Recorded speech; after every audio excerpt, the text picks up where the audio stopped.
আওয়ামী লীগ আওয়ামী লীগের জন্য অত্যন্ত একটা দুঃসংবাদ। যারা আওয়ামী লীগ পন্থী আছে, আওয়ামী লীগকে ভালোবাসে, আওয়ামী লীগকে অনুসরণ করে, আন্তরিকভাবে আওয়ামী লীগকে পছন্দ করে, তাদের জন্য একটা দুঃসংবাদ আসতেছে। হাসিনা চলে গেল, চলে যাওয়ার পরে অনেক নেতাকর্মী কে কোথায় লুকিয়ে আছে অনেকেই জানে না।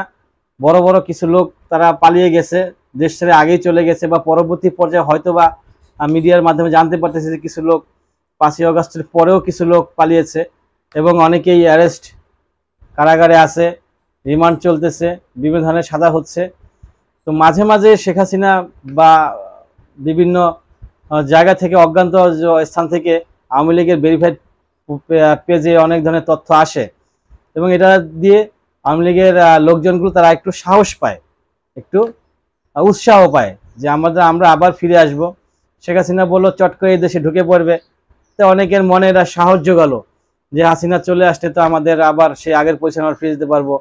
অনেকে অনেক বিপদে আছে, ব্যবসা বাণিজ্য, চাকরি বাকরি নিয়ে অনেকেই খুব প্রবলেমের ভিতরে আছে।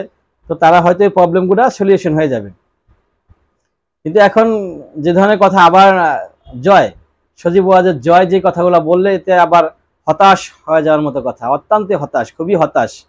উনি এটা টাইমস ম্যাগাজিন, একটি মার্কিন সাময়িক টাইমস ম্যাগাজিনে সে কথাটা বলেছেন। কি বলেছেন?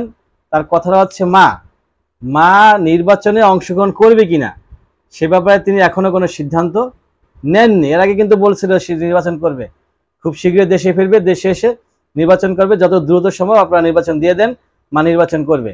কিন্তু এখন আবার বলতেছে মা নির্বাচন করবে না। নির্বাচন না করলে তো এটা আওয়ামী লীগের জন্য অবশ্যই হতাশার বিষয়। যদি শেখ হাসিনা নির্বাচন না করে তাহলে অন্য কারো তো আর এখতিয়ার নাই, মানে কে এই সাহস তার কেউ দেখাবে না, সবাই ভয়ের মধ্যে আছে, ভীতির মধ্যে আছে। এবং সজীব ওয়াজেদ জয় আরো বলেছেন, মা মানসিকভাবে ভেঙে পড়েছেন এবং যথেষ্ট চিন্তিত, যথেষ্ট হতাশ। তো এই হতাশ এবং ভেঙে পড়া এই অবস্থায় তো নির্বাচন করতে পারতেছেন না। এবং আরো একটি নিউজ হচ্ছে, ভারত থেকে শেখ হাসিনা চলে যাচ্ছেন।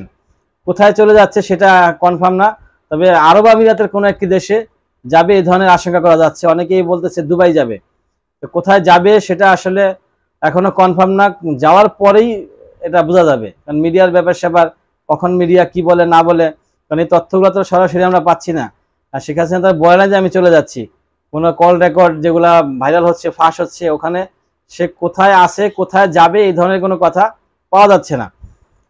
তো যাই হোক, আওয়ামী লীগ এখন এই মুহূর্তে আসলে একটা টেনশনের বিষয়। কারণ দেশনেত্রী এখন যিনি প্রধান তিনি এখন নাই।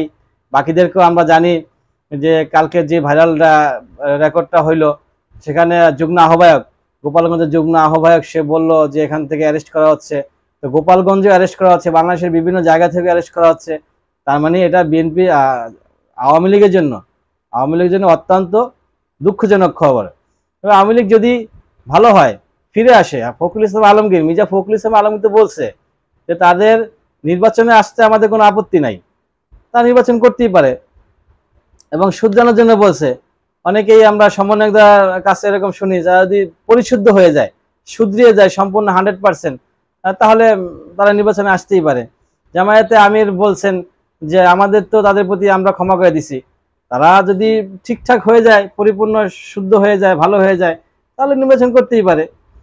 তো যাই হোক, যেহেতু শেখ হাসিনা নাই, তার নির্বাচনে এখন আসার কোনো সম্ভাবনাও নাই, তার মানে এটা অবশ্যই একটি দুঃসংবাদ আওয়ামী লীগের জন্য।